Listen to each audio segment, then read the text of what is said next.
உத்தராகண்ட் மாநிலம் டேராடூன்ல பாம்பு பிடி வீரர்களை நோக்கி 14 அடி நீள ராஜநாகம் சீறியதால பரபரப்பான சூழல் நிலவியது. நல்வாய்ப்பா நூலிழையில தப்பிய பாம்பு பிடி வீரர்கள் மிக நீண்ட போராட்டத்துக்கு அப்புறம் ராஜநாகத்தை பிடிச்சிருக்காங்க.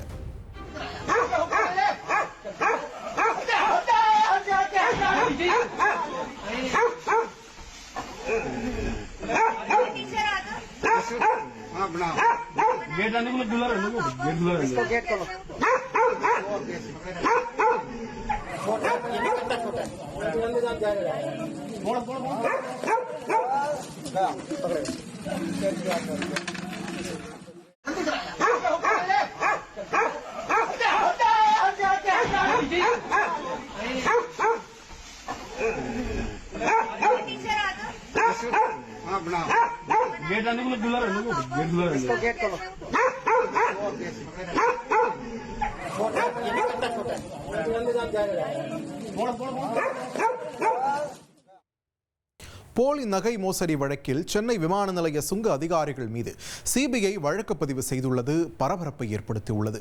சுமார் 487 கோடி ரூபாய் மதிப்புள்ள 1200 கிலோ போலி தங்க நகைகள் ஏற்றுமதி செய்யப்பட்டதாக சிபிஐக்கு தகவல் கிடைத்தது. இதன் பேரில் கடந்த சனிக்கிழமையன்று சுங்கத்துறை அதிகாரிகள் மற்றும் நகைக்கடை உரிமையாளர்களுக்கு தொடர்பான 6 இடங்களில் சிபிஐ அதிரடியாக சோதனை நடத்தியது. இதில் கிராமுக்கு 50 ரூபாய் என மொத்தம் 6 கோடி ரூபாய் லஞ்சம் பெற்றது கண்டுபிடிக்கப்பட்டதாக சிபிஐ தரப்பில் தெரிவிக்கப்பட்டது. இதனையடுத்து 4 சுங்கத்துறை அதிகாரிகள் 3 நகைக்கடை உரிமையாளர்கள் உள்ளிட்ட 10 பேர் மீது சிபிஐ வழக்கு பதிவு செய்துள்ளது. பழனியில் பள்ளிக்கு நடந்து சென்ற மாணவரை வடமாநிலத்தவர் கடத்த முயன்ற சம்பவம் பெரும் அதிர்ச்சியை ஏற்படுத்தியுள்ளது.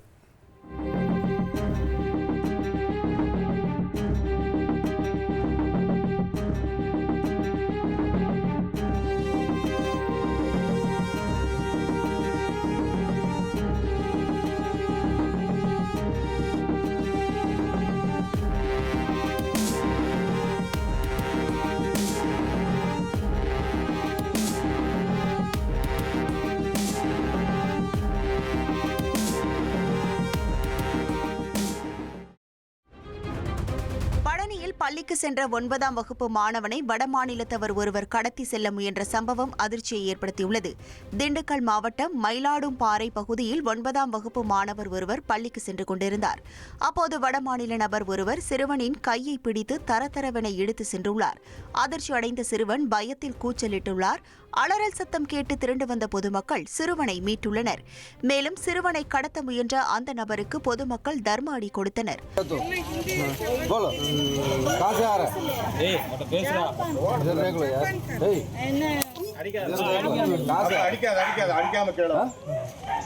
உடனடியாக அங்கு வந்த போலீசார் பொதுமக்களை சமாதானப்படுத்தி அவரை அழைத்து சென்றனர். விசாரணையில் அசாம் மாநிலத்தை சேர்ந்த அந்த நபர் மனநலம் பாதிக்கப்பட்டவர் என்றும் மதுபோதையில் இருந்ததும் தெரியவந்துள்ளது. தெருநாய் தொல்லையால் தமிழ்நாட்டில் மற்றொரு சிறுவன் பாதிக்கப்பட்ட சம்பவம் பரபரப்பை ஏற்படுத்தியுள்ளது. ஹோசூர் அருகே 3 வயது சிறுவனை திருநாய் கடித்து குதறிய சம்பவம் அதிர்ச்சியை ஏற்படுத்தியுள்ளது. ஹோசூர் அருகே உள்ள மாசிநாயக்கனப்பள்ளி என்ற கிராமத்தில் வட மாநிலத்தை சேர்ந்த நந்தலால் என்பவர் தனது குடும்பத்துடன் கூலி வேலை செய்து வருகிறார். சம்பவத்தன்று நந்தலாலின் 3 வயது மகனான சத்யா என்ற சிறுவனை தெருநாய் விரட்டி விரட்டி கடித்துள்ளது. இதில் சிறுவனின் முகம் மற்றும் கையில் பலத்த காயம் ஏற்பட்டது. காயமடைந்த சிறுவனுக்கு மருத்துவமனையில் சிகிச்சை அளிக்கப்பட்டது. தொடரும் தெருநாய்களின் அட்டகாசத்தால் பொதுமக்கள் அச்சமடைந்துள்ளனர். சமீபத்திய நீயாதானா நிகழ்ச்சி இணையத்தில் பெரும் விவாத பொருளாக மாறினதோட அதில் நாய் நல ஆர்வலர்களாக வந்தவங்களை கடுமையாக விமர்சிக்க வச்சிருக்கு. அடுத்தடுத்து பிரபலங்கள் வீடியோ மூலமாக தன்னிலை விளக்கத்தை கொடுத்துட்டு வர அதோட பின்னணியை இந்த தொகுப்பில் விரிவாக பார்க்கலாம். தெருநாயே இருக்கக்கூடாது, அதனை முதல்ல அப்புறப்படுத்துங்கன்னு கோபத்தோட குரல் ஒரு பக்கம். நாயும் ஒரு உயிர்தான், அதனை சரியா பராமரிக்க வேண்டும்னு ஆதரவு குரல் மறுபக்கம். இப்படி கடந்த 1 மாதத்திற்கு மேலாக தெருநாய்கள் தொடர்பான செய்தி ஆல் இண்டியா அளவுல ஹாட் டாபிக்கா இருக்கு.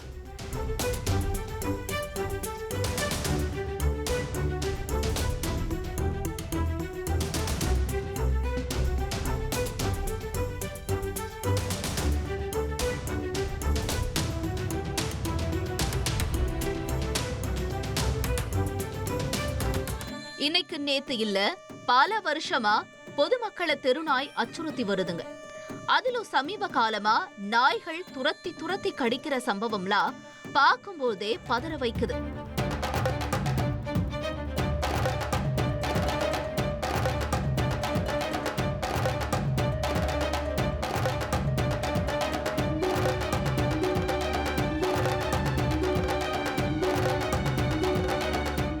இது தொடர்பான வழக்கு விசாரிச்ச உச்சநீதிமன்றம் டெல்லியில குடியிருப்பு பகுதிகளில் இருந்து தெருநாய்களை அப்புறப்படுத்தி காப்பகத்துல அடைங்கன்னு அதிரடி உத்தரவு பிறப்பிச்சது உச்சநீதிமன்றம். இதுக்கு நாய்கள் நல ஆர்வலர்கள் எதிர்ப்பு தெரிவிச்சு சென்னை உட்பட பல்வேறு நகரங்கள்ல போராட்ட பேரணி நடத்தினாங்க. இப்படி இருக்க இதையே ஒரு டாபிக்கா வச்சு தனியார் சேனல்ல பிரபலமான நீயா நானா ஷோல ஒரு டிபேட் வச்சிருக்காங்க. ஒரு பக்கம் தெருநாய் வேண்டாம்னு சொல்றவங்களும், இன்னொரு பக்கம் தெருநாய்களுக்கும் இங்கு வாழ உரிமை இருக்குன்னு அமர்ந்து கடுமையா விவாதம் பண்ணாங்க. இதுல பலர் பேசினத தனித்தனியா பிரிச்சு சோசியல் மீடியாவுல பலர் பதிவிட ஒவ்வொன்னும் வைரல். குறிப்பா நாயினால உயிரிழப்பே நேர்ந்தாலும் சிலர் அது பற்றி பேசும்போது மனிதாபிமானமே இல்லாம பேசினதாகவும் விமர்சனம் எழுந்திருக்கு.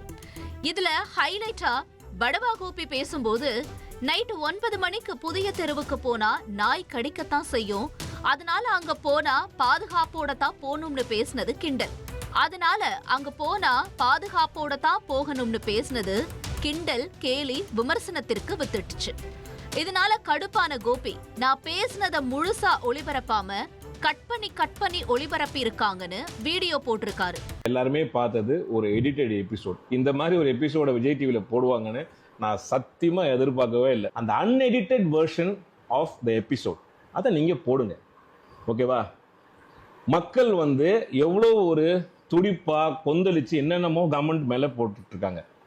ஸோ இது எவ்வளோ எனக்கு எதிராகவும் டாக் லவ்வர்ஸுக்கு எதிராகவும் எவ்வளோ மோசமாக அந்த விமர்சனங்கள் போயிட்டு இருக்கு. நாயினுடைய குணம், ரெண்டாவது நம்முடைய பிஹேவியர், மூணாவது அதுக்கான தீர்வு. அந்த தீர்வையும் நம்முடைய பிஹேவியரையும் சொன்னதை அவங்க போடவே இல்லை. 9 மணிக்கு மேலே நாய்க்கு தெரியாது நீ நல்லவனா கெட்டவனா அப்படின்னு. அது டெரிட்டரியில் மார்க் பண்ணி வச்சிருக்கோம். வந்தா கொலைக்கும் கடிக்கும், புது ஆள் வந்தா அப்படின்றது தான் நாங்கள் பதிவு பண்ணேன். ஆனால் வெறும் 9 மணிக்கு மேலே வரக்கூடாது, 11 மணிக்கு கூட யாருமே ஏரியாக்குள்ளே வரக்கூடாது அப்படின்னு கட் பண்ணி அவர் குறுக்க கேட்ட கேள்வி ரியாக்ஷனில் இதை போட்டிருக்காங்க. நீங்கள் பார்த்த எபிசோடு ஒரு சினிமா தான். யாரும் இங்கே வராதிங்க, ஏன் வரீங்க அப்படின்ற மாதிரியான விஷயங்கள் அந்த அர்த்தத்தில் ஒரு ஹார்ட்லெஸ்ஸாக நான் பேசவே இல்லை. என்னை தப்பாக நினைக்காதீங்க. அப்படியே நீங்கள் என்னுடைய பேச்சால் உங்களுக்கு யாருக்காவது காயமடைந்தீர்கள், பாதிக்கப்பட்டவர்கள், உங்களுக்கு அது தப்பாக தோணுச்சுன்னா தயவுசெய்து என்னை மன்னிச்சிடுங்க. மறுபக்கம் அதிக ட்ரோல்ல சிக்கினது நடிகை அம்மு ராமச்சந்திரன் தான்.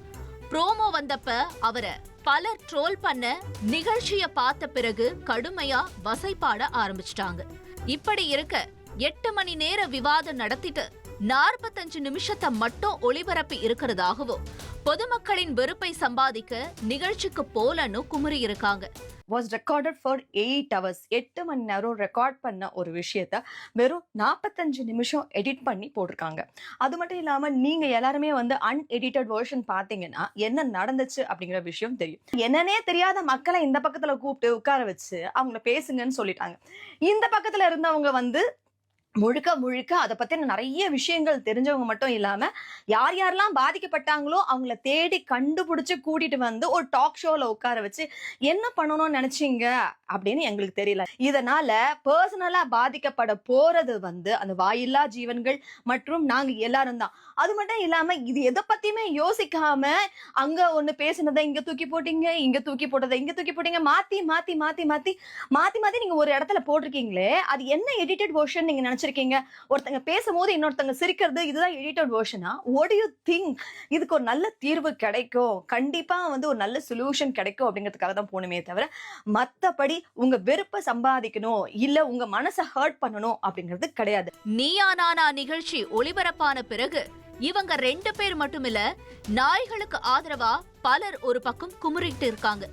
இன்னொரு பக்கம் தெருநாய் தொல்லைய கட்டுப்படுத்த அரசு நடவடிக்கை எடுக்கணும்னு என்ற குரலும் பலமா ஒலிச்சிட்டு இருக்கு.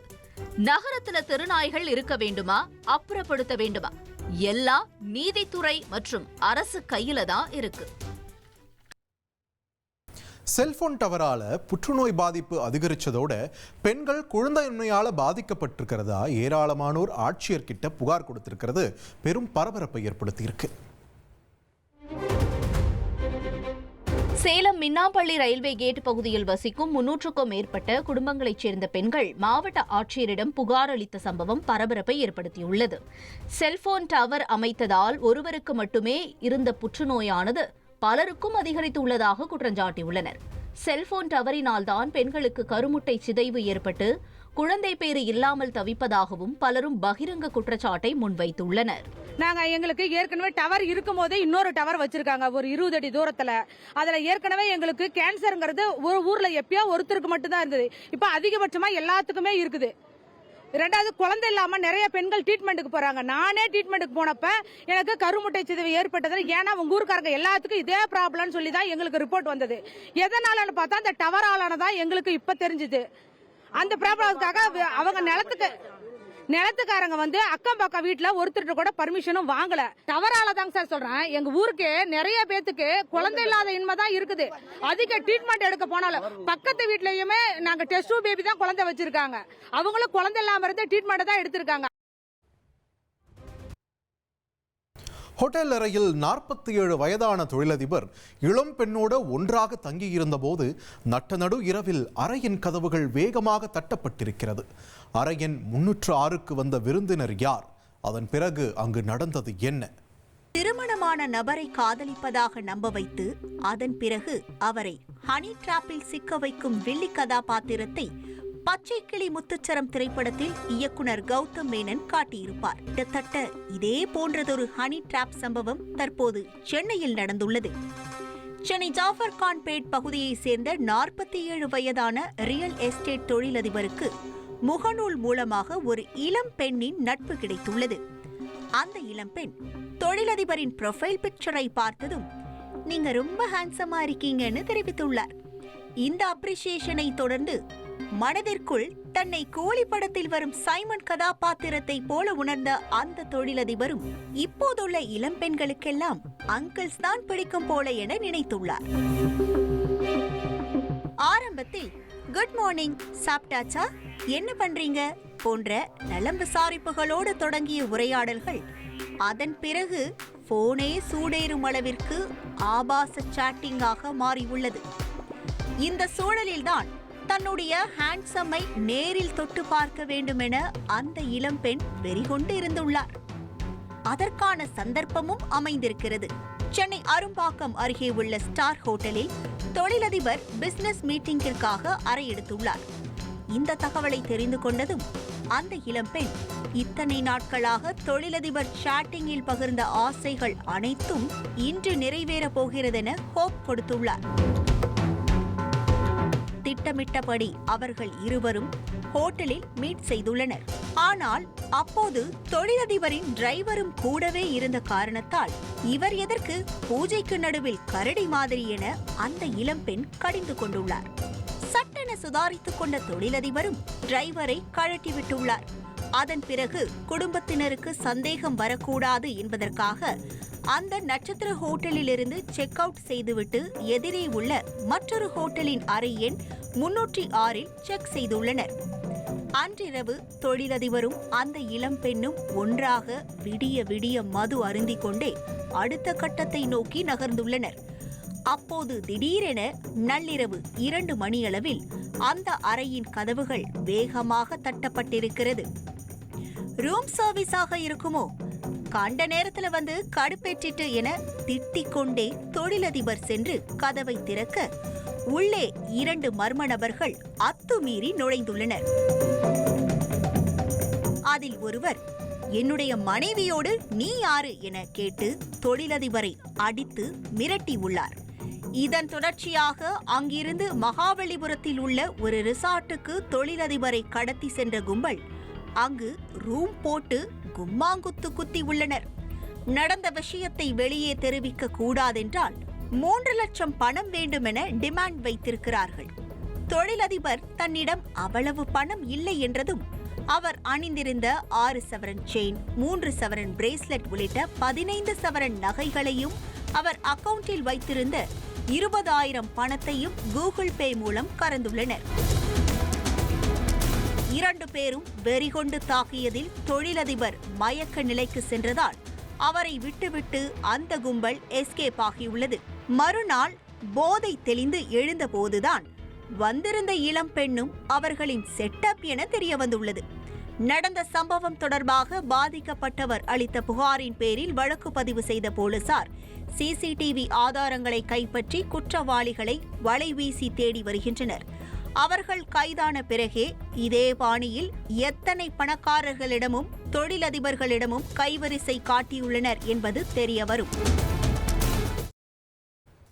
பெங்களூருல இருக்க ஒரு விடுதியில இளம் பெண் கிட்ட பாலியல் ரீதியா அத்துமீறின ஒருத்தர் அவங்க கிட்ட இருந்து பணத்தையும் திருடிட்டு போயிருக்காரு. கர்நாடகா மாநிலம் பெங்களூருவில் கட்டண விடுதியில் தூங்கிக் கொண்டிருந்த பெண்ணிடம் மர்ம நபர் பாலியல் அத்துமீறலில் ஈடுபட்டதுடன் அவரது பணத்தையும் திருடிவிட்டு தப்பி சென்ற சம்பவம் பரபரப்பை ஏற்படுத்தியுள்ளது. பெங்களூருவில் உள்ள கட்டண விடுதி ஒன்றில் பெண் ஒருவர் அறை எடுத்து தங்கியிருந்தார். இரவில் தூங்கிக் கொண்டிருந்த போது விடுதிக்குள் அத்துமீறி நுழைந்த மர்ம நபர் பெண்ணிடம் பாலியல் அத்துமீறலில் ஈடுபட்டதுடன் அவரது அறையில் வைத்திருந்த 2,500 ரூபாயை எடுத்துள்ளார். அந்த பெண் விரட்டி பிடிக்க முயன்றபோது அந்த நபர் தப்பியுள்ளார். இதுகுறித்து சிசிடிவி காட்சிகளின் அடிப்படையில் போலீசார் வழக்கு பதிவு செய்து தப்பி ஓடிய நபரை தேடி வருகின்றனர். மகனோட 15வது பர்த்டே பார்ட்டிக்கு கணவர் வீட்டில இருந்து யாருமே கிஃப்ட் கொண்டு வரலன்னு மனைவியும் மாமியாரும் எள்ளி நகையாடி இருக்காங்க. இதனால கடுப்பான கணவர் செய்த இரட்டை கொலையின் பகீர் பின்னணிதான் இது.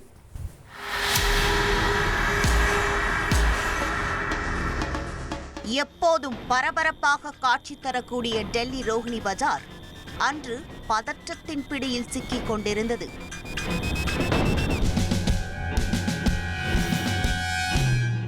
இதே பகுதியை சேர்ந்த 34 வயதான பிரியா ஷேகளும் அவருடைய 63 வயது தாய் குஷும் சின்ஹாவும் மிக கொடூரமான முறையில் குத்தி கொலை செய்யப்பட்டுள்ளனர்.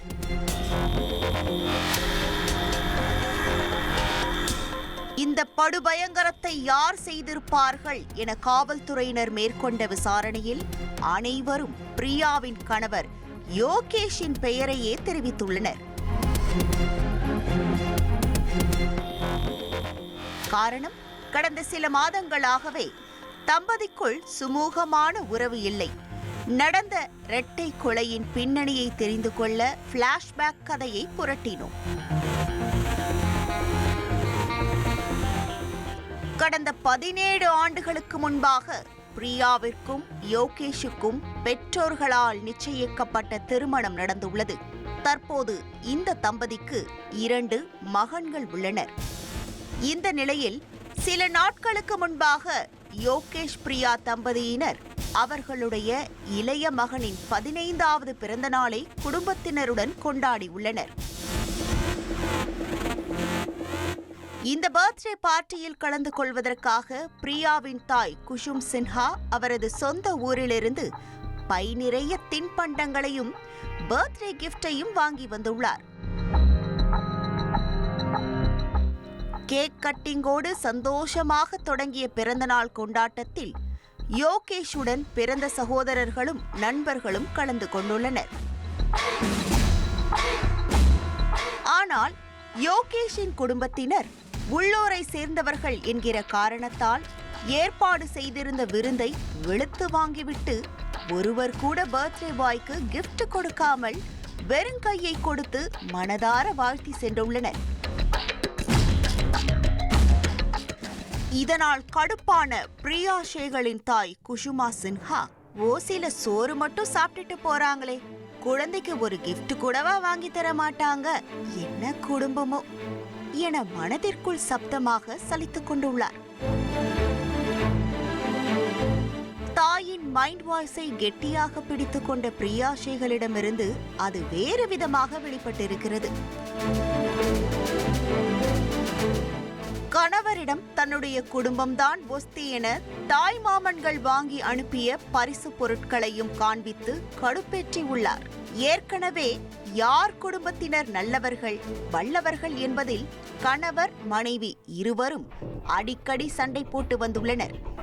இருவருமே அவர்களுடைய குடும்பத்தினரை விட்டுக் கொடுக்காத காரணத்தால் பர்த்டே கிஃப்ட் விவகாரம் விஸ்வரூபம் எடுக்க தொடங்கியுள்ளது. மறுநாள் குழந்தைகள் பள்ளிக்கு சென்ற பிறகும் கணவன் மனைவிக்கிடையே கடும் வாக்குவாதம் நடந்து அது கைகலப்பாக மாறியுள்ளது. அப்போது வீட்டிலிருந்த பிரியாவின் தாய் குசுமா மருமகனை தடுத்துள்ளார். எல்லா பிரச்சனைக்கும் குசுமாதான் காரணம் என நினைத்த யோகேஷ் அவரை வீட்டிலிருந்த கத்திரிக்கோளால் குத்தி உள்ளார். இதை தடுக்க முயன்ற மனைவிக்கும் சரமாரியாக கத்தி குத்து விழுந்திருக்கிறது. இருவரும் இரத்த வெள்ளத்தில் சரிந்து யோகேஷின் கண் முன்பாகவே துடிதுடித்து இறந்து போயுள்ளனர். அதன் பிறகு வீட்டை வெளிப்புறமாக தாளிட்டுவிட்டு அங்கிருந்து எஸ்கேப் ஆன யோகேஷ் பள்ளியிலிருந்து வந்த மகன்களை அழைத்துக் கொண்டு பார்க்கிற்கு சென்றது விசாரணையில் தெரிய வந்திருக்கிறது. நடந்த சம்பவம் தொடர்பாக வழக்கு பதிவு செய்த போலீசார் தப்பி சென்ற யோகேஷை சுற்றி வளைத்து கைது செய்துள்ளனர். கொலையாளியிடமிருந்து வாக்குமூலம் பெற்ற பிறகு யோகேஷை நீதிமன்றத்தில் ஆஜர்படுத்தி சிறையில் அடைத்துள்ளனர்.